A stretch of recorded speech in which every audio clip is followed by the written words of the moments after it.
اعوذ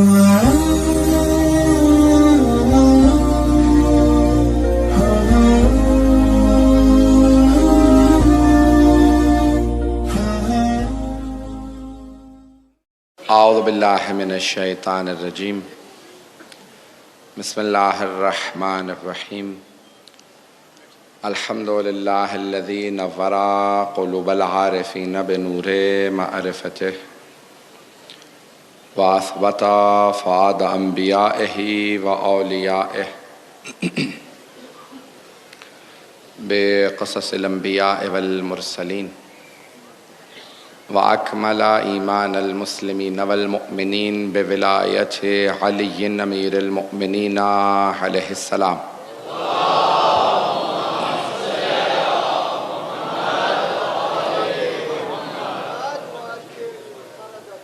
والصلاة والسلام والتحية والإكرام على أفضل الموجودات العبد المؤيد والرسول المسدد المصطفى الأمجد المحمود الأحمد أعني أبا القاسم محمد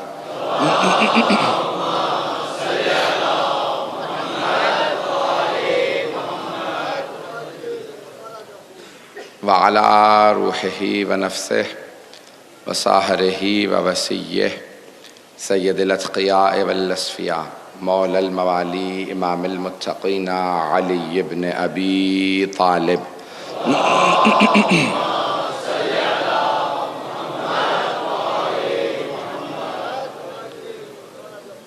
وعلى اوصيائه لا سيما بقية الله في الأرضين روحي وارواح العالمين لتراب مقدمه الفدا واللعنة الدائمة على أعدائهم أجمعين من الآن إلى قيام يوم الدين أما بعد فقد قال الله الحكيم في كتابه الكريم بسم الله الرحمن الرحيم فأقم وجهك للدين حنيفا فطرة الله التي فطر الناس عليها لا تبديل لخلق الله ذلك الدين القيم ولكن أكثر الناس لا يعلمون صدق الله العلي العظيم صلوات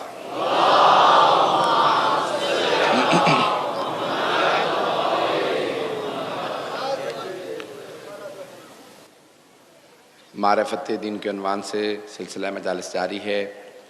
جو مطالب میں آپ کی خدمت میں پیش کر رہا ہوں وہ تمام معارف دین ہیں اور دین کے تمام علوم سیکھنا سکھانا عبادت ہے.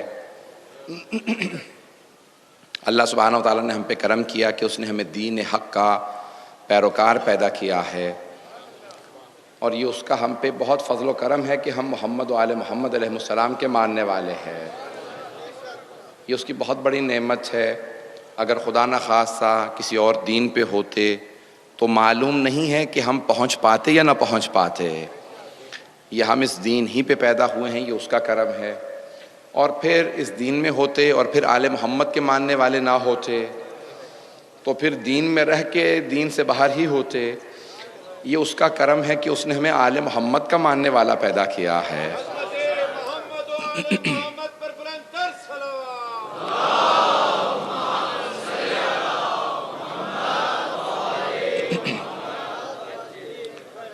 کئی افراد دین میں اندر ہوتے ہوئے باہر ہوتے ہیں. عزیزان گرامی، یہ بہت بڑا ایک المیہ ہے کہ بہت سے لوگ قریب ہوتے ہوئے بھی دور ہوتے ہیں. اس بات کو میں پہنچا نہیں پایا. ہم جب نیت بھی کرتے ہیں تو کہتے ہیں قربتاً الی اللہ، اللہ سے قریب ہونے کی خاطر ہر کام کرتے ہیں. اب اللہ سے قریب ہونے کا مطلب یہ جسمانی قرب نہیں ہے، کیونکہ اللہ مادہ نہیں ہے، جسم نہیں ہے، وہ میٹر نہیں ہے. تو ہمیں روحانی لحاظ سے اللہ سے قریب ہونا ہے. کئی افراد خانہ کعبہ سے بہت قریب ہیں لیکن اللہ سے بہت دور ہیں. کئی افراد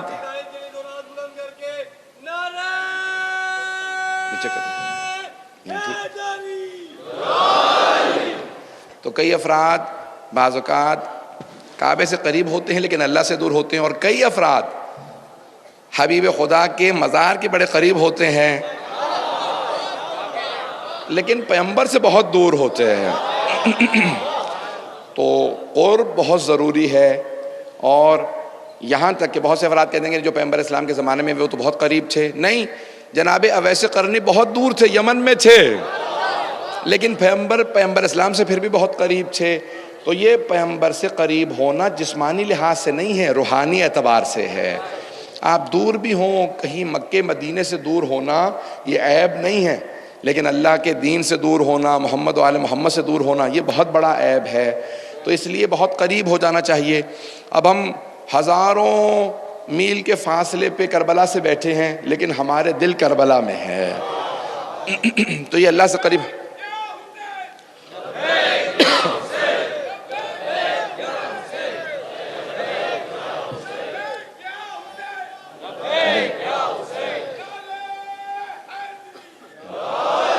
تو عزیزان گرامی، یہ دین انسان کو بعض اوقات انسان دین میں رہتے ہوئے سب کچھ کرتے ہوئے دین سے بہت دور ہوتا ہے۔ دین کو سمجھنا بہت ضروری ہے۔ معرفت دین یہ ہے کہ انسان دین کو پہچانے، ایسا نہ ہو کہ دین ہمارے حلق سے نیچے نہ اترا ہو۔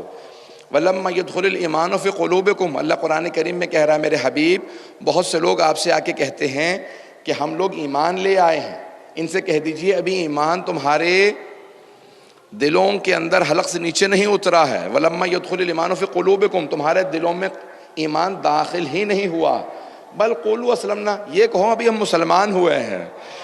تو بہت سے افراد صرف مسلمان ہیں، پھر اسلام کے بعد انسان مومن بنتا ہے، ایمان لے آتا ہے۔ بغیر علی کی ولایت کے مومن بن نہیں سکتا۔ جب مومن بن جائے تو پھر تقوی کا درجہ شروع ہو جاتا ہے، انسان متقی بنتا ہے۔ اگر ہر مومن متقی ہوتا تو اللہ قرآن کریم میں نہ کہتا یا ایھا الذین آمنوا اتقوا اللہ، اے ایمان والو تقوی اختیار کرو۔ یہ اللہ کہہ رہا ہے کہ اے ایمان والو تقوی اختیار کرو، اس کا مطلب ہے ہر مومن متقی نہیں ہے، مومنوں متقی بن جاؤ۔ تو یہ درجات چلتے چلے جائیں گے، معرفت بڑھتی چلی جائے گی، عمل بڑھتا چلا جائے گا، انسان میں جتنا عمل بڑھے گا۔ اب امام محمد باقر علیہ السلام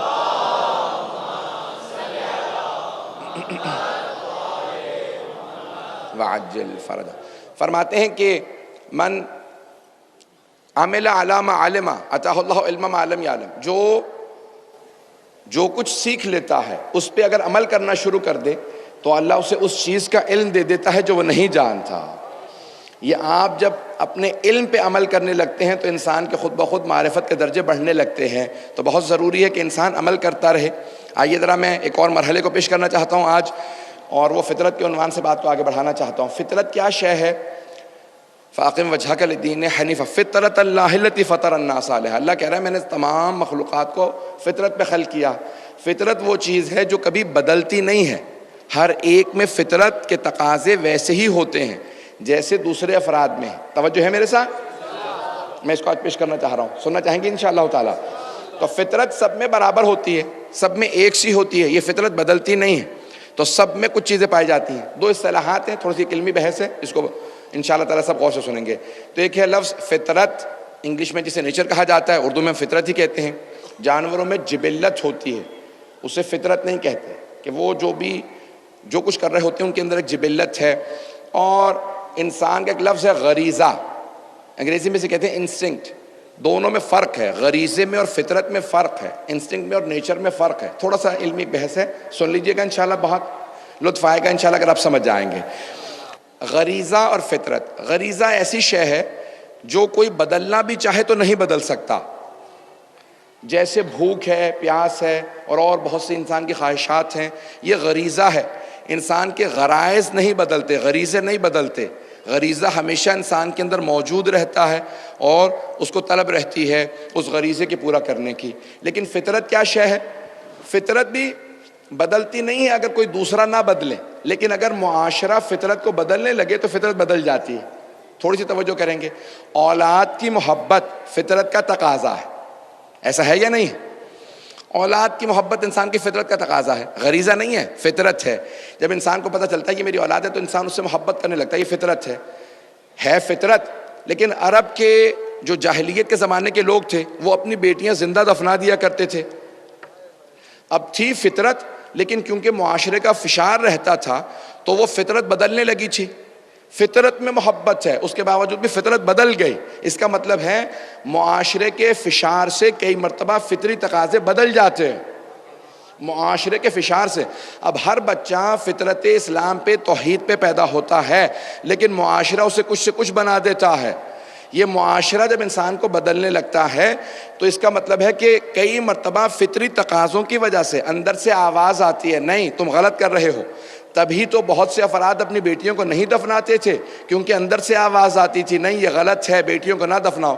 اگر سبھی دفنا دیتے ہوتے تو پھر کوئی بھی وہاں پہ خاتون نہ ہوتی. اتنی خواتین تھیں، اس کا مطلب ہے سب نہیں دفناتے تھے. سب کے بہت سے لوگوں کے اندر سے آواز آتی تھی بیٹیوں کو نہ دفناؤ. یہ فطری تقاضے ہیں جو بعض اوقات معاشرہ بدل دیتا. اب انسان معاشرے کا فشار صرف اس صورت میں قبول کرے جب وہ فطری تقاضوں کے عین مطابق ہو. جب وہ فطری تقاضوں کے خلاف ہو تو معاشرے کا فشار قبول نہ کیجیے. اب رونا فطرت کا تقاضا ہے، لیکن معاشرہ کہتا ہے کہ نہیں یہ مرد کی علامت نہیں ہے، رونا مت، ایسا نہ کرنا ویسا نہ کرنا. عزیزان گرامی، کئی معاشرے کے فشار کی وجہ سے آپ اچھے کام چھوڑ دیتے ہیں کیونکہ آپ سمجھ رہے ہوتے ہیں یہ معاشرے کا تقاضا یہ ہے، مجھے ایسا کرنا چاہیے. جسے آپ لوگ مختلف الفاظ دیتے ہیں، انگریزی میں کہتے ہیں پیئر پریشر. سنیں گے حضرات میری بات کو؟ پیئر پریشر ہے، معاشرے کا فشار ہے. کلاس روم میں سب کے سب بچے کہہ رہے ہیں ارے تم ایسا کرتے ہو. اب بچہ فشار میں آ گیا، ارے میں اکیلا ہی ایسا ہوں، باقی سب کے سب تو اس بات کی مخالفت کر رہے ہیں.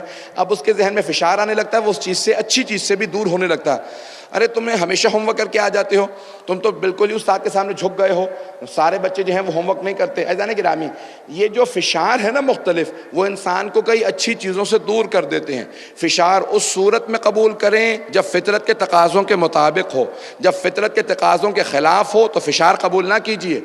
ہاں مشکل کام ہے. وہ پتنگا، وہ کیڑا، وہ مچھر جو بہت کمزور ہوتا ہے، جب تیز ہوائیں چلتی ہیں نا وہ ہوا کے رخ پہ چلتا رہتا ہے. اڑنا چاہتا ہے مخالف سمت میں لیکن اڑ نہیں سکتا کیونکہ ہوا کا فشار زیادہ ہوتا ہے. اس لیے وہ مچھر اسی طرف اڑتے رہتے ہیں جہاں ہوا چل رہی ہوتی ہے.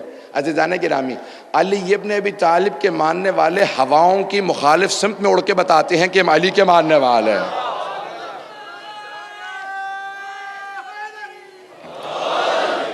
عزیزان گرامی، اس لیے فشار غیر ضروری قبول نہ کیجیے. مختلف تقاضے آتے رہیں گے، مختلف فشار آتے رہیں گے، لیکن آپ ان مخالف سمتوں میں اڑ کے بتائیں گے کہ نہیں ہم ان فشاروں کو قبول نہیں کرتے. ان میں سے آئیے ذرا میں چند آج کی خدمت میں مطالب پیش کرنا چاہوں گا.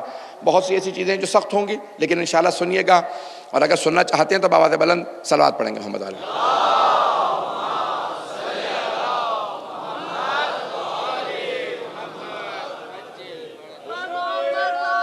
پنکھا نہیں آیا.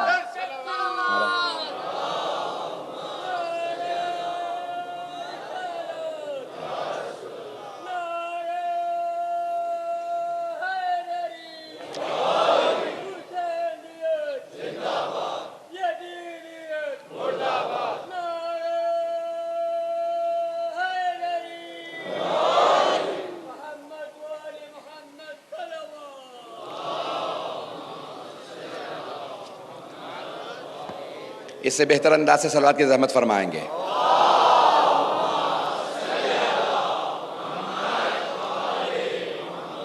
وعجل فرج. عزیزان گرامی، مجمع کی توجہ میرے ساتھ رہے. تو اب یہ فطرت کے تقاضوں کو پورا کرنا بہت ضروری ہے. ہماری فطرت کے اندر توحید ہے، لیکن انسان کئی مرتبہ اب غیر اسلامی معاشرے میں رہ رہا ہو تو خود بخود فشار بچوں پہ بہت زیادہ ہوتا ہے. کوئی خدا کو نہیں مانتا، میں اکیلا خدا کو مانتا ہوں. توجہ ہے. اور آج یہ جو لبرل معاشرہ ہے اس کے اندر ایک بہت بڑی وبا چل چکی ہے. وہ کہتے ہیں کہ فیشن ہے کہ آپ دین کی چیزوں کا انکار کر دیں. فیشن بنا دیا گیا ہے. اس چیز کو مانو گے، ہر چیز کو مانتے رہو گے تو پھر ماڈرن کیسے بنو گے؟ عزیزان گرامی، سب سے بڑا جو نقصان عیسائیت کو ہوا ہے، کرسچنز کو ہوا، انہوں نے کیا کیا؟ انہوں نے ہر چیز کو ماڈرنائز کرنا شروع کر دیا. میں ٹیکنالوجی کا، علم کا مخالف نہیں ہوں، سائنس کا مخالف نہیں ہوں. یہ چیزوں کو بدلنے کی کوشش کریں. عبادت کو بدل لیا جائے. ان کے ہاں چرچ میں 7 مرتبہ جانا لازم تھا تو انہوں نے کہا اس کو بدل لیتے ہیں. لوگ اب آتے نہیں ہیں، زمانہ ماڈرنائز ہو چکا ہے تو انہوں نے کہا اس کو بدل دیا جائے. 3 دن کر دیتے، 3 مرتبہ کر دیتے ہیں. کرتے کرتے انہوں نے کہا کہ 2 مرتبہ ہو جائے. پھر کہا سنڈے کے سنڈے آ جایا کرو، باقی ضرورت نہیں ہے. وہ اب اتوار کے اتوار کا سب کچھ ختم ہو چکا ہے. عزیزان گرامی، دین کی چیزوں کو تبدیل کرنے کی اجازت نہیں ہے. تقاضے جیسے شریعت کے ہیں ویسے ہی رہیں گے. اللہ کی طرف سے آیت آ چکی ہے، الیوم اکملت لکم دینکم، دین مکمل ہو چکا ہے۔ اب آپ اس کے اندر ماڈرنائز کرنے کے بعد شریعت کو نہیں بدل سکتے۔ ہاں جب تقاضے بدلتے چلے جائیں گے، میں دونوں کے اندر بیلنس رکھنا کیسے رکھا جائے گا یہ سمجھانا چاہتا ہوں۔ آج تھوڑا سا میں نے ایک سخت موضوع لیا، لیکن انشاءاللہ آپ ساتھ دیں گے تو ضرور سب کے سب میرے ساتھ اس کو انجوائے کریں گے انشاءاللہ تعالیٰ، کہ یہ تقاضوں کے حساب سے کیسے چلیں گے۔ آپ حضرات انشاءاللہ تعالیٰ اس کو سمجھنے کی پوری کوشش کریں کہ جدید تقاضوں کے حساب سے ہم شریعت پہ کیسے عمل کر سکتے ہیں۔ بہت سے افراد کہتے ہیں کہ نہیں، ہمیں چیزوں کو تبدیل کرنا ضروری ہے۔ عزیزان گرامی، آج مثال کے طور پہ چرچ میں انہوں نے کہا کہ بھئی بینچ لگا دیے جائیں، کرسیاں لے آئی جائیں۔ اب کل ہمارے یہاں بھی بہت سے افراد کہنے لگے اگر کرسیاں لگا دیں، بھئی اگر کوئی بوڑھا ہے، بیمار ہے، مریض ہے، ان سب کے لیے شریعت نے پہلے سے بتا رکھا ہے، حتیٰ بیٹھنے تو کیا، اگر کوئی بیٹھ بھی نہیں سکتا ہے، لیٹ کے بھی نماز پڑھ سکتا ہے، شریعت نے سب سہولتیں پہلے سے دے رکھی ہیں۔ جو روزہ نہیں رکھ سکتا اس کے لیے ہے، مریض ہے، حرج نہیں ہے، روزہ نہ رکھے، فدیہ دے دے، کسی غریب کو کھانا کھلا دے، یہ تمام چیزوں کی سہولیات موجود ہیں۔ لیکن ان چیزوں کو ماڈیفائی کرنا، اپنے حساب سے تبدیل کر لینا کہ ہم اس کو بدل لیتے ہیں۔ صبح 7 بجے اگر میں سحری کر لوں اور رات کو 7 بجے روزہ کھول لوں، 12 گھنٹے کا میرا روزہ ہو گیا، مجھے فجر ہی پہ اٹھنا ضروری کیوں ہے؟ میں تھوڑا سا سحری افطاری کا ٹائم بدل لوں گا تو کون سی مصیبت آ جائے گی؟ عزیزان گرامی، اللہ سبحانہ و تعالیٰ نے کہا فطرت کے تقاضوں پہ چلو۔ فطرت کہتے ہیں نیچر کو، توجہ ہو، فطرت کہتے ہیں نیچر کو۔ نیچر یعنی سورج فکس ٹائم پہ نہیں آتا، اللہ نے فکس نہیں کیا۔ ہر روز صبح 7 بجے سورج نکل آیا کرے گا، گرمیوں سردیوں میں بدلتا رہتا ہے، موسم بھی بدلتا ہے، انسان کے جسمانی تقاضے بھی بدلتے ہیں، سورج کے طلوع و غروب کا وقت بھی بدلتا رہتا ہے۔ باقی جو موجودہ ماڈرنائزیشن کے اندر آپ کو چیزیں مشین بنا رہی ہیں، برطانیہ میں اصطلاح استعمال ہوتی ہے جو پوری دنیا میں آج چل پڑی ہے، 9 to 5۔ صبح 9 بجے کام شروع ہوگا، 5 بجے نوکری ختم ہو جائے گی، 9 سے 5 تک آپ کا جسم چلتا رہے۔ جیسے مشین چلتی ہے، اب آپ ہر چیز مشین بنتے چلے جا رہے ہیں۔ میں وقت کی پابندی کی مخالفت نہیں کر رہا ہوں، میں اس بات کو کہہ رہا ہوں کہ مشین نہ بنیے۔ نوکریوں کے تقاضے اور ہیں، شریعت کے اندر آپ نے نماز کے تقاضے اور ہیں، ان شریعت کے تقاضوں کو نوکریوں کے حساب سے نہ چلائیے گا۔ جیسے جیسے سورج اور چاند کی راتیں بدلتی رہیں گی، نمازوں کے وقت بدلتے رہیں گے، آپ کو اول وقت نماز فجر کے لیے ویسے ہی اٹھنا چاہیے۔ کبھی 4 بجے ہوگی، 4:15، 4:30، 5، 5:15، 5:30، یہ بدلتے رہیں گے۔ آپ کے جسم کے تقاضے بدل رہے ہیں موسم کے بدلنے سے۔ کئی مرتبہ میں اور آپ پہنچ نہیں سکیں گے، یہ تقاضا ایسے کیوں ہے؟ لیکن اللہ سبحانہ و تعالیٰ کی طرف سے ایسا حکم ہے۔ جب ہم نے اللہ کو مان لیا تو پھر اللہ کی مانیں، جب ہم نے امام کو مان لیا تو امام کی مانیں، جب ہمیں سرور کائنات نے کہہ دیا تقاضا ایسا ہے، جب ہم نے مان لیا یہ اللہ کا حکم ہے، اب ہم سوال نہیں کر سکتے۔ کیوں؟ کیونکہ ہمیں یہ پتہ ہے حکم بنانے والا حکیم مطلق ہے، سرور کائنات عصمت کبریٰ کے مالک ہیں۔ اب ہمیں سمجھنے کی ضرورت ہے یہ حکم ایسا کیوں ہے۔ آئیے ذرا میں چند احکام کو پیش کروں گا، شریعت کے احکام ایسے کیوں ہیں، سننا چاہیں گے؟ اگر جو افراد زیادہ پریشان اگر ہو گئے ہوں تو انشاءاللہ آسان ہو جائے گا۔ میں انشاءاللہ پوری کوشش کر رہا ہوں کہ سخت موضوع کو آسان بناؤں۔ پنکھے کے بغیر میرا گزارا نہیں ہے بالکل بھی، مجلس ختم ہونے پہ آئے گا تو معجل فرج۔ مجمع کی توجہ میرے ساتھ رہے۔ عزیزان گرامی، میں چند احکام کو پیش کروں گا، غور سے سنیے گا ان احکام کو۔ شریعت محمدی کے اندر اگر کتا ایک برتن، ایک ظرف کو چاٹ لیتا، اسے پانی سے دھونا کافی نہیں، اسے 3 دفعہ پاک کیا جائے گا۔ پہلی دفعہ مٹی اور پانی کو ملائیں گے، 11 سا بن جائے گا، اس سے دھوئیں گے، پھر 2 مرتبہ پانی سے اسے دھویا جائے گا، خالص پانی سے۔ 3 دفعہ پاک کریں گے تب جا کے پاک ہوگا، جب تک کہ 3 دفعہ پاک نہ کرے تب تک پاک نہیں ہوگا۔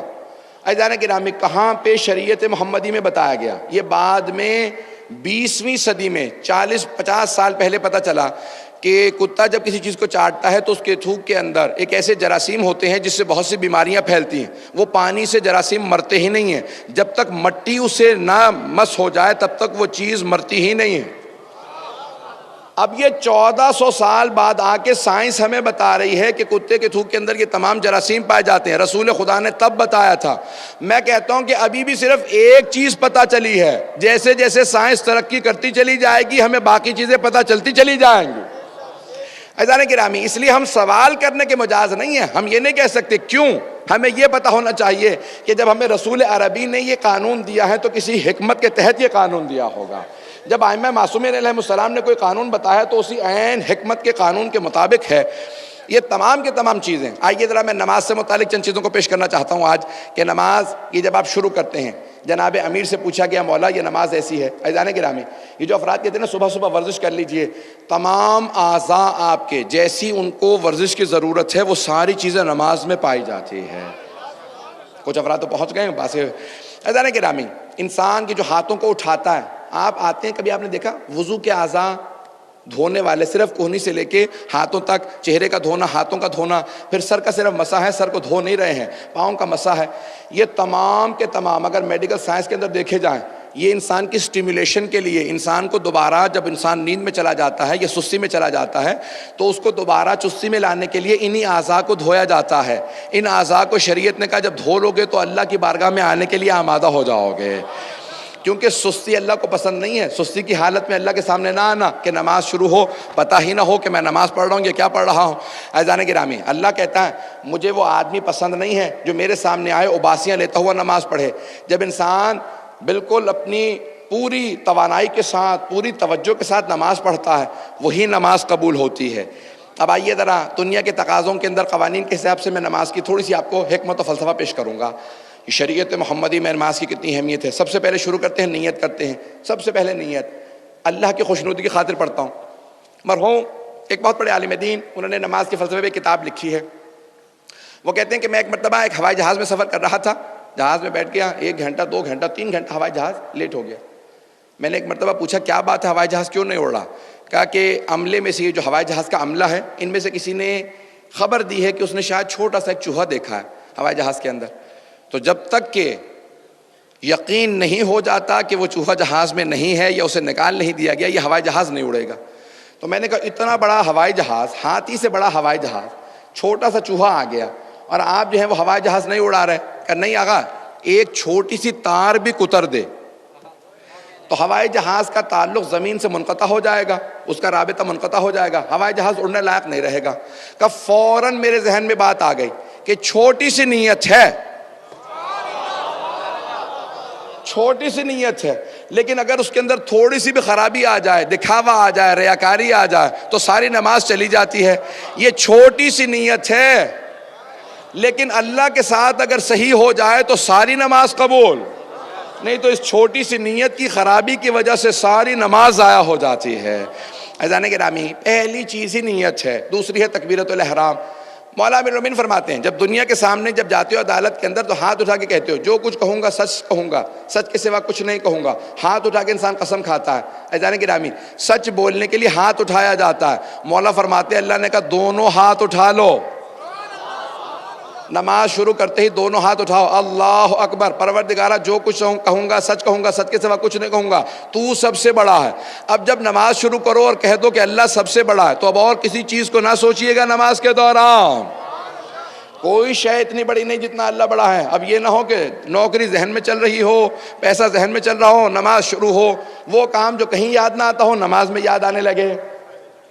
عزیزان گرامی، اس لیے ضروری ہے کہ انسان تکبیرۃ الاحرام کہے تو انسان سب سے پہلے اپنے تمام افعال کو، مجھے آج نماز کے فلسفے کو پیش کرنا ہے تاکہ جو ہماری بنیادی عبادت ہے وہ مکمل ہوتی چلی جائے۔ صلوات پڑھیں گے محمد و آل محمد پہ۔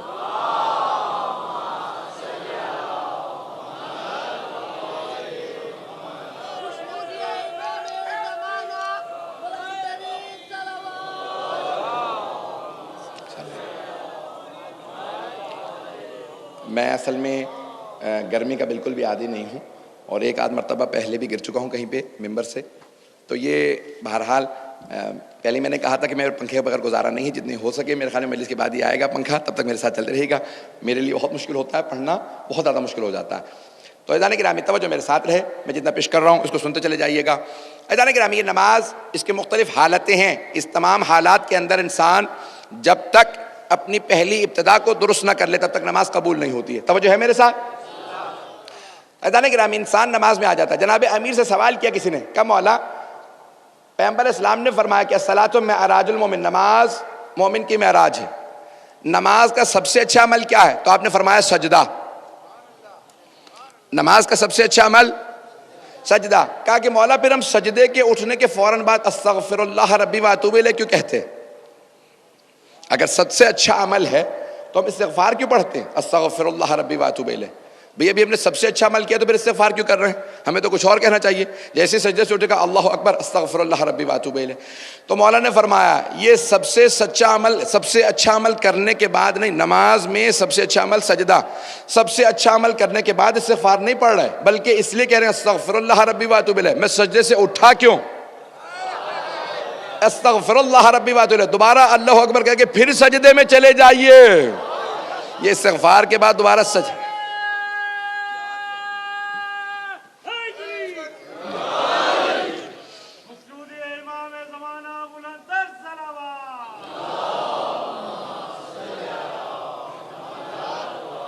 صلوات کو زحمت نہیں رحمت سمجھتے ہوئے پڑھیے.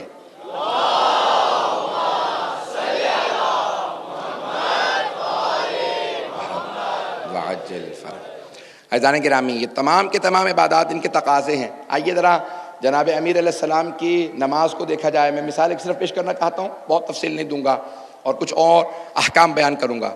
حضرت ابو درداء، روایت بڑی مشہور و معروف ہے، شاید آپ نے کسی اور خطیب سے بھی سنی ہو کبھی، کہ حضرت ابو درداء رضی اللہ عنہ صحابی رسول ہیں، جناب سیدہ کے در پہ آتے ہیں، آ کے دستک دیتے ہیں. کہا کہ بی بی میں ابھی امیر المؤمنین کو ایسی حالت میں چھوڑ کے آیا ہوں کہ ان کی روح پرواز کرنے والی تھی. جناب سیدہ نے مسکراتے ہوئے در کے پیچھے سے کہا ابو درداء کس حالت میں دیکھا تھا کہ کہہ رہے ہو کہ روح پرواز کرنے والی تھی؟ ہم ایسے اہل بیت کے ماننے والے ہیں جو دروازے سے باہر دیکھے بغیر بتا دیں دروازے پہ کون ہے. بی بی نے باہر آ کے نہیں دیکھا کون ہے، نام لے کے پکارا. کہا ابو درداء کیا دیکھا تم نے کہ تم کہہ رہے ہو کہ جناب امیر کی روح پرواز کرنے والی ہے؟ کہا بی بی مولا کے لب کانپ رہے تھے، پسینے آ رہے تھے، رنگ سرخ ہو چکا تھا، آنکھوں میں آنسو بہ رہے تھے، اور علی بس گرنے ہی والے تھے کہ میں نے سوچا کہ میں آپ کو آ کے اطلاع دے دوں کہ مولا کی روح پرواز کرنے والی.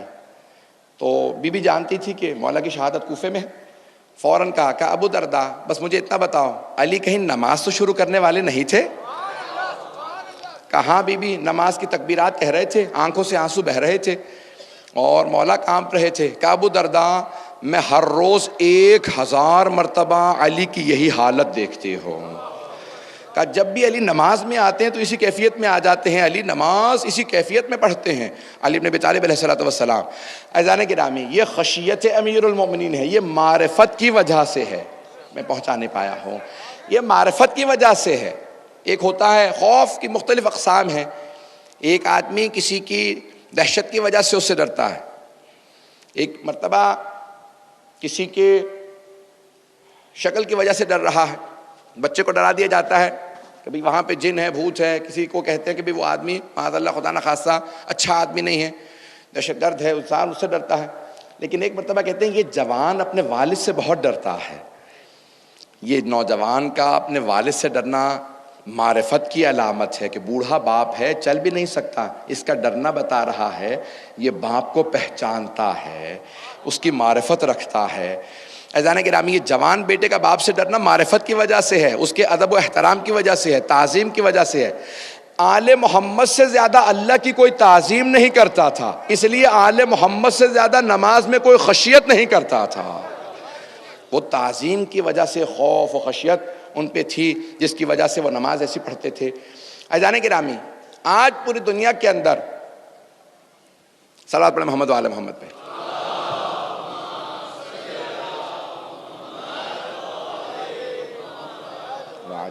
پھر بھی بآواز بلند صلوات پڑھیں.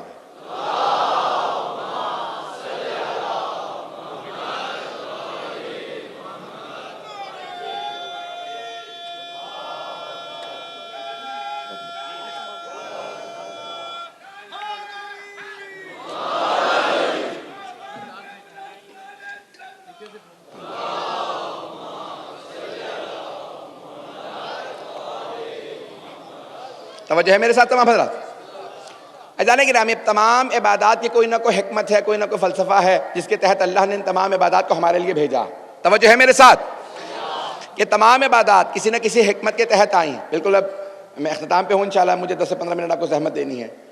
تو اللہ سبحانہ وتعالیٰ نے حکمت کے تحت، فطرت کے تقاضوں کے تحت ان تمام عبادات کو ہمارے لیے بھیجا. کوئی بھی عبادت ہو کسی نہ کسی حکمت کے تحت آئی ہے. آئیے ذرا میں روزے کے متعلق 2 جملے پیش کروں گا، 2 جملے حج کے متعلق پیش کروں گا۔ یہ سارے جملے جو میں پیش کر رہا ہوں جناب فاطمہ الزہرا نے فرمائے۔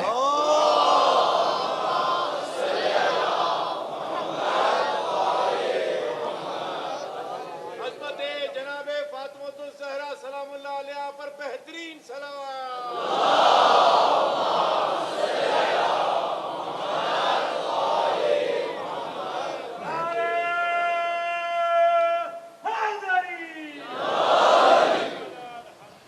عزیزان گرامی، جناب سیدہ فرماتی ہیں یہ تمام کی تمام چیزیں کیوں ہیں؟ کہا وَجَعَلَ الصَّوْمَ اخلاصاً فی الدین، روزے کو اللہ نے اخلاص کی خاطر بھیجا ہے۔ روزہ انسان کو اخلاص سکھاتا ہے، نماز انسان کو خشوع سکھاتی ہے، تکبر سے بچاتی ہے۔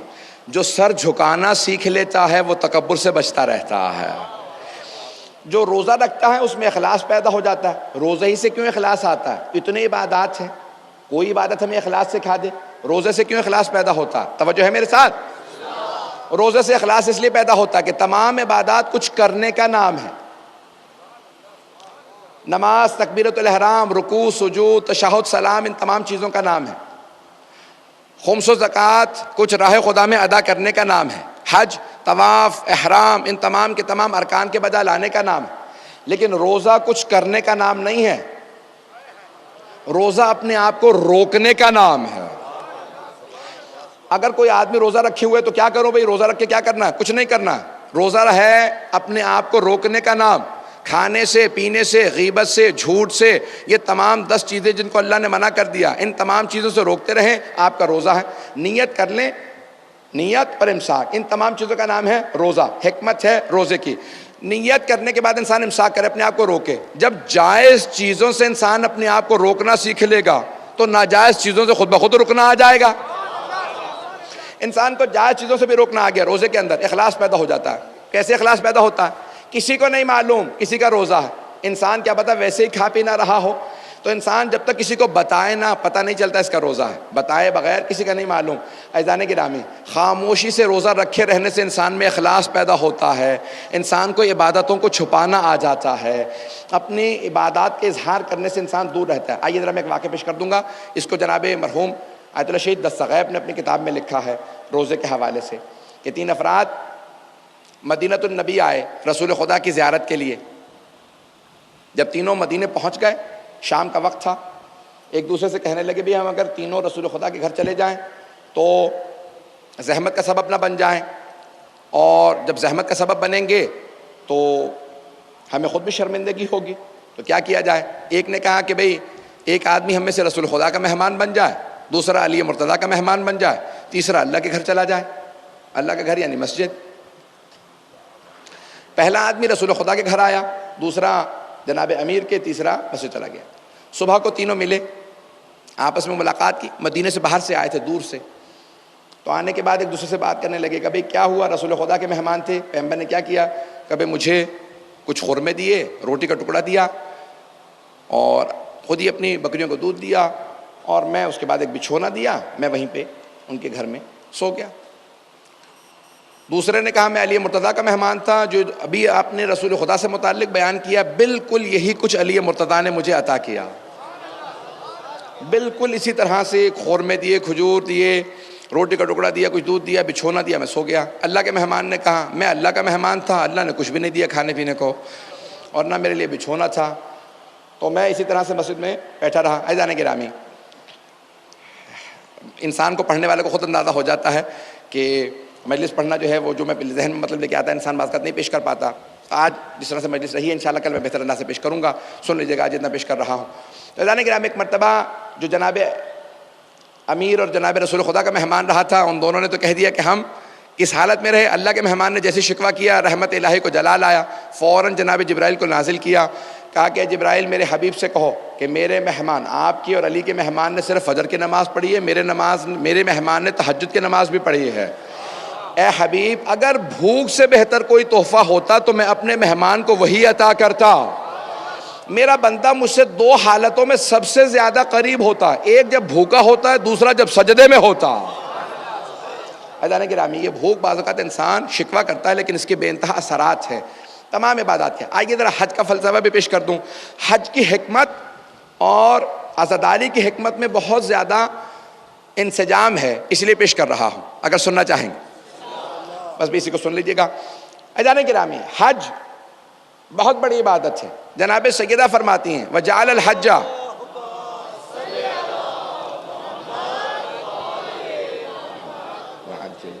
پھر بھی بابا بلند صلوات پڑھیں گے۔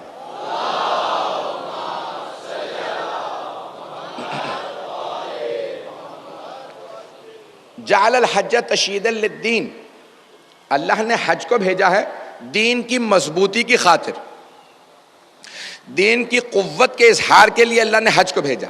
جناب سیدہ فرماتے ہیں جعل الحج تشییدا للدین، بی بی دین کی قوت کا اظہار کیسے ہوتا ہے؟ حج سے۔ کہا جب لاکھوں افراد اللہ کے بیت اللہ کی زیارت کے لیے آئیں گے تو جب کافر دیکھیں گے کہیں گے کتنے مسلمان صرف احرام باندھے ہوئے حج پہ چلے گئے۔ لاکھوں افراد کا گرم شہر مکے میں آنا، پتھریلے بستی میں رہنا، جہاں پانی کی قلت ہے، جہاں ساری آسائشیں نہیں ہیں، صرف اللہ کے دین کی خاطر حج پہ آنا دین کی قوت دکھائے گا۔ تمام کے تمام مشرکین و کفار پہ روب طاری رہے گا کہ مسلمان حج پہ گئے ہیں، کتنا روب ہے کہ اللہ کی محبت کی خاطر یہ سب کے سب حج پہ آئے ہیں، دو احرام کے ٹکڑے باندھے ہوئے ہیں، دو کپڑے باندھے ہوئے ہیں، حج پہ آئے۔ عزیزان گرامی، بی بی فرماتی ہیں اللہ نے حج کو دین کی قوت کے خاطر بنایا ہے۔ اب سمجھ میں آیا یہ جلوس و عزاداری کو اللہ نے کیوں عطا کیا ہے۔ جب حج پہ 30-40 لاکھ افراد جائیں گے تو دین کی قوت کا اظہار ہوگا، سب سے بڑا مظہر دین کی قوت کا حج ہے۔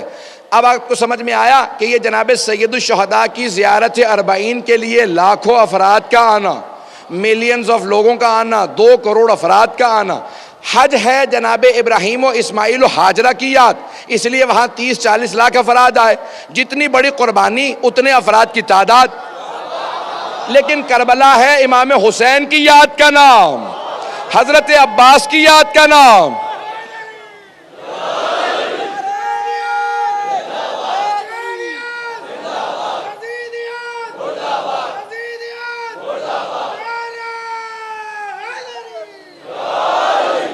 عزیزان گرامی، کربلا نام ہے قربانیوں کی معراج کا، کہ جہاں عزیزان گرامی ایک جملہ کہوں گا انشاءاللہ تعالیٰ، آج کی مجلس کا میری طرف سے تبرک ہوگا کہ انشاءاللہ تعالیٰ کل میں بہتر انداز سے پیش کروں گا آپ کی خدمت میں مطالب کو۔ پوری دنیا کے اندر ہر میدان جنگ کے اندر آل محمد آپ کو سب سے آگے نظر آئیں گے، سب سے آگے جا رہے ہیں قربانیاں پیش کرنے کے لیے۔ پہلے شہادت کے لیے ہم جائیں گے، رسول خدا علی مرتضیٰ ہر جنگ میں سب سے آگے نظر آئیں گے، امام حسن مجتبیٰ آگے نظر آئیں گے، تمام جنگوں میں اہل بیت سب سے آگے نظر آ رہے ہیں، شہادتوں کے لیے آگے آگے جا رہے ہیں، لیکن میدان کربلا میں سب سے آخر میں جا رہے ہیں۔ غور سے سنیے گا، میدان کربلا میں سب سے آخر میں جا رہے ہیں، یہاں اصحاب پہلے جا رہے ہیں۔ جانتے ہیں کیوں؟ کیونکہ کربلا میں تمام نظام الٹ چکا ہے۔ باقی تمام جنگوں میں، تمام کی تمام جنگوں کے اندر مرنا مشکل ہوتا ہے، جینا آسان ہوتا۔ کیونکہ مرنا مشکل تھا اس لیے آل محمد پہلے جایا کرتے تھے کہ ہم مرنے کے لیے جائیں گے، کیونکہ شہادت ہماری میراث ہے، ہم آگے جائیں گے۔ عزیزان گرامی، کربلا میں مرنا آسان تھا، جینا مشکل تھا، کیونکہ پیاس تھی، بھوک تھی، متعدد دنوں سے لوگ سب کے سب مشکل حالات کے اندر تھے، وہاں مرنا آسان تھا۔ تو اہل بیت علیہ السلام نے، امام حسین نے کیا کیا؟ کہا کہ ان بوڑھے اصحاب کو پہلے بھیج دو، یہ جنت میں پہلے چلے جائیں، یہ حوض کوثر پہ جا کے میرے نانا سے پانی پی لیں۔ یہاں پہ جینا مشکل ہے، مرنا آسان ہے، جو پہلے مرتا چلا جائے گا شہید ہوگا وہ پہلے جنت میں چلا جائے گا۔ سب سے آخر میں جاؤں گا، کیونکہ سب سے آخر کا مطلب ہے سب سے زیادہ لاشیں میں اٹھاؤں گا، سب سے زیادہ دیر تک پیاس میری رہے گی، سب سے زیادہ سختی میرے لیے رہے گی۔ عزیزان گرامی، میدان کربلا معراج ہے قربانیوں کی، اور ان تمام قربانیوں میں آپ کو سب سے جو بلند نظر آئیں گے وہ سید الشہداء نظر آئیں گے۔ عزیزان گرامی، میدان کربلا آج 7ویں کی شب ہے، کل پانی بند کر دیا جائے گا۔ آپ کے ذہنوں میں ہے نا کہ پانی بند کر دیا جائے گا؟ میں ابھی جناب قاسم کی فوراً شہادت نہیں پڑھوں گا، آئیں ذرا تھوڑے سے شب عاشور کے آپ کو حالات پیش کروں۔ ابھی میرے لیے کچھ ہی دیر کے لیے گرمی تھی، 1-1.5 گھنٹہ، اور پانی بھی مہیا تھا، اس کے باوجود بھی میرے لیے گرمی کو برداشت کرنا مشکل ہو رہا تھا۔ اور اگر کوئی اپنے بچوں کے ساتھ گیا ہو، اپنی تو پیاس انسان برداشت کر لیتا ہے، لیکن جب بچے کہتے ہیں نا العطاش العطاش، ہائے پیاس، تو بہت مشکل ہو جاتا ہے۔ اور اگر کچھ بچے اتنے چھوٹے ہوں کہ انہیں العطش کہنا بھی نہ آتا ہو تو کتنا مشکل ہوگا۔ کہیں میدان کربلا میں آپ نے دیکھا ہے کچھ ایسے بچے بھی ہیں جیسے جناب علی اصغر کہ جنہیں العطش کہنا بھی نہیں آتا ہے، بلکہ میں یوں کہوں گا حرملہ تو نے ایسے بچے کو تیر مارا ہے جس بچے کو یہی نہیں معلوم تیر کھا کے رونا ہے یا مسکرانا ہے۔ تو 7 محرم سے مصائب بڑے سخت ہو جاتے ہیں آل محمد پہ۔ پانی بند کر دیا جاتا ہے، اب جو پانی مشکیزوں میں تھا بس وہی تھا۔ اب کیا کیا؟ کہا کہ بچوں کو صرف پانی دیا جائے۔ عزیزان گرامی، 7 محرم بڑے سخت دن شروع ہو جاتے ہیں۔ مولا نے خط بھی لکھا کسی حبیب کو بلانے کے لیے کہ حبیب یہاں کربلا تشریف لے آئیے، کوئی رونے میں آج بخل نہ کرے، میرے ساتھ ساتھ چلتے چلے جائیے گا۔ شب عاشور کی کچھ کیفیتوں کو پیش کروں گا، ساتھ چلیں گے میرے؟ ذرا دیکھیں آپ کی آنکھوں کے سامنے میدان کربلا آ رہا ہو، ایسی ہی کوئی رات تھی جیسے آج یہ رات ہے، لیکن آپ کے لیے تو روشنی موجود ہے نا۔ وہاں اندھیرا تھا، اور شام غریبہ میں تو اتنا اندھیرا تھا کہ ہاتھ کو ہاتھ سجھائی نہیں دیتا تھا، اور وہاں تو خاک پہ کچھ بیویاں زمین پہ بیٹھی تھی۔ ابھی ہر ماں اپنے بچے کو گود میں لیے بیٹھی ہے، اور گرمی کی تپش بہت زیادہ ہے۔ ماں کو اولاد سے بڑی محبت ہوتی ہے، لیکن اس ماں کو اپنی اولاد سے اور بھی زیادہ محبت ہوتی ہے جس کے بچے یتیم ہوتے ہیں۔ یتیم بچوں سے ماں کو اور زیادہ محبت ہوتی ہے۔ آپ پہنچ گئے ہوں گے، ایک ماں آئی ہیں مدینے سے کربلا، نام ہے فروا، حضرت ام فروا۔ وہ صرف اس لیے آئی ہیں کہ میں امام حسن مجتبیٰ کو روز قیامت کہہ سکوں مولا آپ کی نشانی میرے پاس تھی، میں نے اپنے بیٹے کو اپنے بڑھاپے کے لیے سنبھال کے نہیں رکھا تھا، میں نے آپ کے بیٹے کو آپ کے بھائی کی راہ میں قربان کر دیا تھا۔ ماؤں کے لیے بڑا مشکل کام ہوتا ہے۔ آئیں ذرا میرے ساتھ چلیے گا۔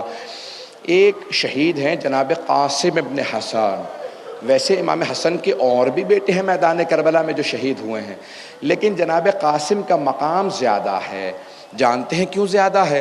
کیونکہ جب مولا امام حسن مجتبیٰ کو زہر دیا گیا اور آپ کے کلیجے کے ٹکڑے باہر آ گئے تو آپ کے سینے میں بہت درد تھا۔ آپ بار بار جب قے کرتے تو کہتے مجھے لٹا دو، سینے میں بہت درد ہے۔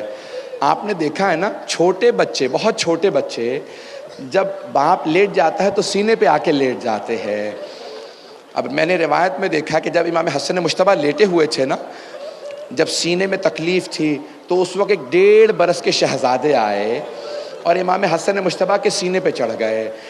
اتنے میں ایک ماں آئی، کہا قاسم بابا کے سینے سے اتر جاؤ، بابا کے سینے میں بڑی تکلیف ہے۔ امام حسن مجتبیٰ نے کہا نہیں ام فروا، میرے قاسم کو میرے سینے پہ رہنے دو۔ جب قاسم میرے سینے سے لپٹتا ہے مجھے آرام محسوس ہوتا ہے۔ مولا حسن مجتبیٰ نے حضرت امام حسن مجتبیٰ نے جناب قاسم کو سینے سے لگایا، بہت پیار کیا۔ اچانک میرا دل کہتا ہے حضرت امام حسن مجتبیٰ کی نگاہوں میں کربلا آنے لگی ہوگی۔ فوراً ایک مرتبہ آنکھوں میں آنسو آئے، کہا ام فروا جب میرا بھائی حسین کربلا جائے میرے قاسم کو ساتھ ضرور بھیجنا۔ یہ نہیں کہا کہ آپ بھی ساتھ جائیے گا، بس کہا میرے قاسم کو ضرور ساتھ بھیجنا۔ جناب ام فروا کے ذہن میں بات رہ گئی، جب حسین کربلا جائیں گے میں قاسم کو ساتھ لے کے جاؤں گی، کہا میرے قاسم کو ضرور ساتھ بھیجنا۔ روضۃ الشہداء میں مرحوم کاشی نے ایک روایت لکھی ہے، میرا آپ سے وعدہ ہے اگر آپ تصور کریں گے تو ضرور آنکھوں میں آنسو آئیں گے۔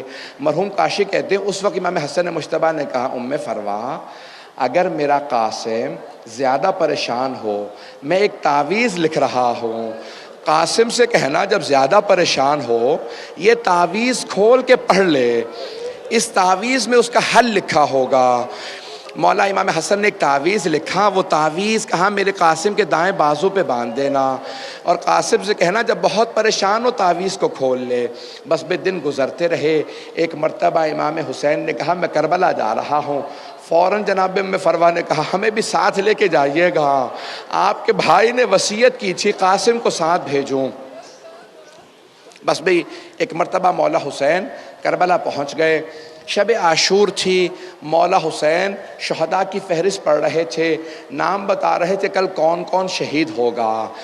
کچھ آ چکے تھے، کچھ ابھی نہیں آئے تھے، جناب حبیب ابھی نہیں آئے تھے، جناب مسلم ابن اوسجا نہیں آئے تھے، شاید ابھی حر نہیں آئے ہیں، مولا سب کے نام بتا رہے ہیں، جو نہیں آئے ان کے بھی نام بتا رہے ہیں۔ ابھی جناب قاسم کا نام نہیں بتایا تھا کہ ایک مرتبہ جناب قاسم کھڑے ہوئے، آنکھوں میں آنسو ہے، کہا چچا جان کا شہداء کی فہرست میں میرا نام نہیں ہے، کہا چچا جان کا شہداء کی فہرست میں میرا نام نہیں ہے۔ جناب سید الشہداء نے فوراً سوال کیا، کیف الموت عندک، اے میرے لخت جگر قاسم آپ کے نزدیک موت کیسی ہے؟ کہا چچا جان اگر آپ پہ قربان ہونے کا نام موت ہے تو پھر احلی من العسل، شہد سے بھی زیادہ میٹھی ہے، چچا جان شہد سے زیادہ میٹھی ہے موت۔ جناب سید الشہداء نے مسکرا کے کہا میرے لخت جگر قاسم آپ ہی کا نہیں، علی اصغر کا نام بھی شہداء کی فہرست میں ہے، علی اصغر کا نام بھی شہداء کی۔ اب غیرت ہاشمی تھی، امام حسن مجتبیٰ کا خون تھا، جناب قاسم نے ایک مرتبہ کھڑے ہو کے کہا چچا جان کیا یہ اشقیاء خیموں میں آ جائیں گے؟ کیا یہ اشقیاء خیموں میں آ جائیں گے؟ جناب امام حسین نے کہا نہیں بیٹا، میں اپنے ہاتھوں پہ علی اصغر کو لے کے جاؤں گا، میں اپنے ہاتھوں پہ علی اصغر کو لے کے جاؤں گا۔ بس بھئی میں نے سارے مصائب کو چھوڑ دیا، میرے ساتھ چلیے گا، میدان کربلا شب عاشور ختم ہو رہی ہے، صبح عاشور نمودار ہوئی، شہادتیں شروع ہو گئی۔ کبھی امام حسین جناب حبیب کا لاشا اٹھا کے لاتے ہیں، کبھی حر کا لاشا اٹھا کے لاتے ہیں، کبھی حر کے بیٹے کا لاشا، مختلف لاشیں اٹھا رہے ہیں۔ سب کی سب بیبیاں اپنے بیٹوں سے کہہ رہی ہیں کب جائیے گا آپ جائیے۔ اچانک ایک بیوی نے کہا قاسم آپ ابھی تک گئے نہیں؟ کہا اماں میں جب بھی مولا سے کہتا ہوں، اپنے چچا سے کہتا ہوں چچا مجھے جانے دیجئے، چچا کہتے تم میرے مرحوم بھائی کی نشانی ہو۔ قاسم میں جب بھی اپنے بھائی حسن کی زیارت کرنا چاہتا ہوں، قاسم میں آپ کو دیکھ لیتا ہوں، قاسم آپ میرے بھائی کی نشانی ہیں۔ کہا اماں چچا مجھے جانے نہیں دیتے۔ کہا کہ ایک مرتبہ ابھی جناب قاسم خیموں سے باہر بیٹھ کے رو رہے تھے، جیسے آپ گھٹنوں کو اٹھا کے روتے ہیں نا، جناب قاسم نے اپنے گھٹنوں میں سر رکھا تھا، بلند آواز سے رو رہے تھے کہ چچا مجھے جانے نہیں دے رہے تھے۔ کوئی اور ایسا شہید ہے جو رونے کے لیے، جو شہادت کے لیے رو رہا مجھے شہادت چاہیے، رو رہے تھے مجھے شہادت نہیں۔ اگر کوئی یتیم بچہ رو رہا ہو نا تو بیوہ ماں کو بڑی حسرت سے پیدا ہوتی ہے۔ جناب ام فروا نے کہا جناب زینب سے بی بی مجھے لگتا ہے یہ میرے یتیم قاسم کی آواز آ رہی ہے۔ آپ کو پتہ ہے نا کہ اگر کوئی یتیم بچہ روئے اور خدا نہ کرے اگر کوئی تماچا مار دے یتیم بچے کو، تو یتیم بچے ہوں یا یتیم بچیاں ہوں تو اور زیادہ رویا کرتے ہیں۔ اجرکم اللہ، اجرکم اللہ۔ تو اتنے میں جناب ام فروا فوراً خیمے سے باہر آئیں، پردہ ہٹا کے دیکھا جناب قاسم بیٹھے رو رہے ہیں۔ قاسم کیا بات ہے؟ کہ چچا مجھے ابھی بھی اجازت نہیں دے رہے۔ اچانک جناب ام فروا کے ذہن میں آیا، کہا قاسم آپ کے بابا نے کہا تھا اے ام فروا جب قاسم بہت پریشانی میں ہو اور پریشانی کا حل نہ نکل رہا ہو تو قاسم سے کہیے گا یہ تعویذ کھول کے دیکھے جو میں نے بازو پہ باندھا ہے اس میں حل لکھا ہوگا۔ جناب قاسم ایک مرتبہ جناب قاسم سے ان کی والدہ نے کہا قاسم اس سے زیادہ مصائب کا وقت نہیں آ سکتا۔ جناب قاسم نے تعویذ کھولا، جانتے کیا لکھا تھا؟ اگر دیکھ سکے میری طرف دیکھیے گا۔ جناب قاسم نے خط کھولا، اس میں لکھا تھا یا بنیا قاسم، اے میرے لخت جگر قاسم، اذا وجدت عمک الحسین غریبا مظلوما وحیدا عطشانا، اے میرے لخت جگر قاسم آپ اگر اپنے چچا کو تنے تنہا دیکھیں، غربت کے عالم میں دیکھیں، مظلومیت میں دیکھیں، پیاسا دیکھیں تو میرے لخت جگر شہادت سے گریز نہ کیجئے گا، اپنے چچا سے کہیے گا آپ کو اجازت دے دیں۔ جناب قاسم نے آنسوؤں کو صاف کیا، خوشی خوشی چچا کے پاس آ کر چچا اب آپ مجھے نہیں روک سکیں گے، چچا اب آپ مجھے شہادت سے نہیں روک سکیں گے۔ چچا جان دیکھیں میرے بابا نے کیا لکھا ہے، یہ دیکھیں میرے بابا نے خط لکھا ہے، مولا حسین نے خط لکھا، خط دیکھا، میرے بھائی نے خط لکھا ہے۔ ایک مرتبہ مولا حسین نے خط کو چوما، مرحوم کاشی کہتے ہیں کہ مولا حسین نے خط کو چوما، آنکھوں سے لگایا، آنکھوں سے لگانے کے بعد مدینے کا رخ کیا اور رو کے کہا بھیا آپ نے مجھے غربت میں یاد رکھا، اے میرے بھائی آپ نے مجھے غربت میں یاد رکھا، جب میں تنہا رہ گیا میرے بھائی نے مجھے یاد رکھا۔ اجرکم اللہ۔ ایک مرتبہ مولا حسین نے دونوں باہیں جناب قاسم کے گلے میں ڈالی، جناب قاسم نے دونوں باہیں چچا کے گلے میں ڈالی۔ مرحوم کاشی کہتے فغشی علیہما، دونوں بے ہوش ہو کے گر گئے، اتنا روئے۔ مجھے نہیں معلوم مولا حسین جناب قاسم پہ اتنا کیوں رو رہے ہیں، میرا دل کہتا ہے مولا سمجھ رہے ہیں ابھی مجھے لاشا نہیں اٹھانا، مجھے لاشے کے ٹکڑے۔ اجرکم اللہ۔ کوئی رونے میں بخل نہ کرے۔ آج امام حسن مجتبیٰ کو پرسہ دیجئے گا، مولا آپ کے یتیم کا بڑا صدمہ ہے۔ آئیے ذرا میرے ساتھ چلیں گے کچھ دیر کے لیے، 4 سے 5 منٹ، زیادہ 10 منٹ کی زحمت دوں گا۔ اب میرے بھائی برداشت نہیں کر پا رہے، بلند آواز سے روتے رہیے گا۔ جن افراد سے برداشت نہیں ہوتے دل کی کیفیت بدل جاتی ہے، اونچی آواز سے رونے سے انسان کو صبر آ جاتا ہے۔ اور اگر آپ کے ذہن میں پھر بھی کوئی بات ایسی آئے نا کہ آپ کو رونا نہ آ رہا ہو، تو بس اتنا تصور کیجئے گا، ایک بیوہ ماں یتیم بچے کے لاشے کے ٹکڑوں پہ۔ اجرکم اللہ۔ اگر دیکھ سکے تو میری طرف دیکھیے گا۔ جانتے ہیں لاشا پامال کیوں ہوا تھا؟ کیونکہ جناب قاسم کا جسم چھوٹا تھا، 13.5 برس کے تھے۔ جتنی زرہ پہنا کے دیکھی پوری نہیں آتی تھی، جتنی زرہ پہنائی مولا حسین نے کہا عباس ایک اور زرہ لے آؤ، ایک اور زرہ۔ جناب قاسم نے کہا چچا جان مجھے زرہ کی ضرورت نہیں ہے، میں بغیر زرہ کے چلا جاؤں گا، مجھے زرہ نہ پہنائیے، میں جانا چاہتا ہوں۔ مولا حسین نے سینے سے لگایا، پیار کیا، پیشانی کو چوما، اپنے ہاتھوں سے سوار کرایا، جناب قاسم کو سوار کرا دیا، بغیر زرہ کے لڑنے گئے ہیں، 13.5 برس کے، لیکن حیدر کرار کا خون تھے۔ اب میرا گلا ساتھ نہیں دے رہا نہ سینہ، لیکن میں آپ سے پورا وعدہ کرتا ہوں میں جنگ کو پیش کروں گا۔ ایک مرتبہ ازرق نامی ایک پہلوان تھا ملعون، اس کے 3 بیٹے تھے، کچھ نے لکھا 7 بیٹے تھے۔ اس نے کہا بچہ ہے میرا ایک بیٹا، جوان بیٹے تھے، اس سے کہا جاؤ جا کے اسے مار کے آ جاؤ۔ جناب قاسم علی کا خون تھے، مختلف لوگوں کو مار چکے تھے۔ جب ایک مرتبہ اس پہلوان کے 7 پہلوان بیٹے تھے، ایک ایک کر کے پہلوان آتے رہے، جب وہ آئے نا تو مولا حسین نے ایک مرتبہ ہاتھوں کو اٹھایا، کہا پروردگارا میرا قاسم بڑا کم سن ہے۔ جیسے ہی وہ آتے نا جناب قاسم ہاتھ میں تلوار اٹھاتے، کہتے یا علی ادرکنی، تلوار چلاتے انہیں فنار کر دیتے۔ ازرق کے سارے بیٹے مارے گئے۔ اب ازرق نے کہا میں خود جاؤں گا، جب وہ خود آیا نہ کہا میرے ساتھ رک جا میں خود جاؤں گا۔ ازرق 1000 فوجیوں کا اکیلا مانا جاتا تھا، مولا جانتے تھے یہ 1000 کے برابر میں ایک مانا جاتا ہے۔ جب وہ آیا نا تو مولا نے کہا پروردگارہ میرے قاسم کی حفاظت فرما، میرا قاسم کم سن ہے، وہ 1000 کا ایک ہے۔ ایک مرتبہ جناب قاسم نے کہا چچا میرا سلام قبول کیجئے گا، تلوار کو کھینچا، ازرق کے سر کو قلم کیا، جیسے ہی اسے مارا نا عمر سعد نے کہا سارے لشکر کو دوڑاؤ۔ جیسے ہی لشکر دوڑا کسی نے پشت سے جناب قاسم کے گرز مارا، جناب قاسم گھوڑے کی پشت سے زمین پہ آئے۔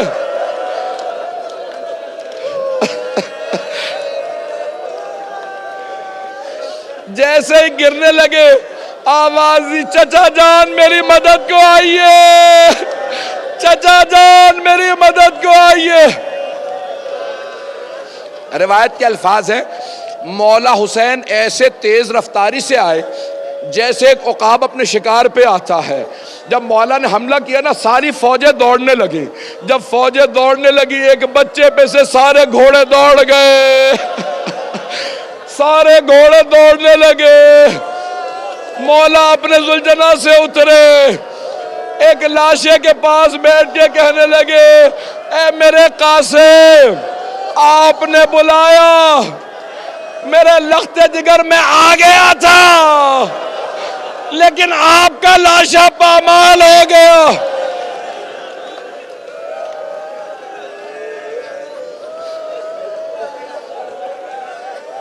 بس بھائی مجھے پتا ہے زیارت برآمد ہونی ہے، 2 جملوں کی زحمت دوں گا، اب آپ برداشت نہیں نہ کر پا رہے، بس 2 جملوں کی زحمت دوں گا۔